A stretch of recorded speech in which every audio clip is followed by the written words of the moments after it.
C'est quoi votre question? Bonjour, ma question en fait c'est les petits chiens, je ne comprends pas pourquoi ils ne sont pas acceptés dans les parcs de Paris. Et c'est dommage parce qu'effectivement ils ont besoin de courir et de se dépenser. Bonjour Agnès, il y a plusieurs hashtags intéressants dans votre question. Là, le hashtag petit chien me permet de souligner que depuis quelques années, on a du mal à savoir précisément ce qu'est un chien de petite taille. Avec Yuyu et ses 7 kilos par exemple, je croyais avoir un petit chien. Mais elle est 2 fois plus grande et 3 fois plus grosse qu'un chihuahua. Chez les petits chiens, c'est une géante.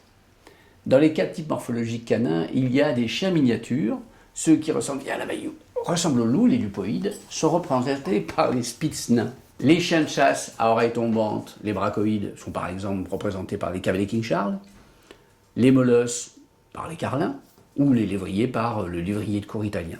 Il y a beaucoup de chiens de moins de 10 kg à Paris. Mais les moyens, les grands, voire les chiens géants sont également très présents. Un principe qui consisterait à autoriser seulement les petits chiens dans les jardins parisiens serait à mon avis injuste et inapplicable. La densité humaine et canine à Paris est impressionnante. Avec 21 000 habitants et 1000 chiens par kilomètre carré, elle est la ville la plus dense de tous les pays occidentaux.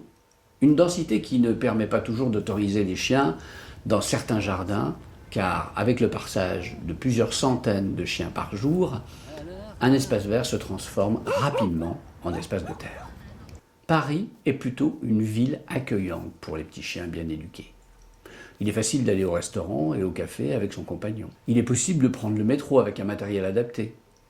Il est de plus en plus pratique de lui donner de l'exercice en faisant du vélo, en marchant ou en courant.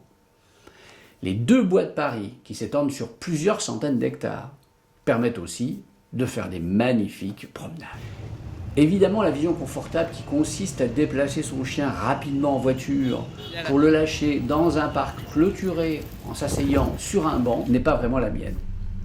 Quand mon chien fait de l'exercice, j'en fais aussi, et ça change la vie.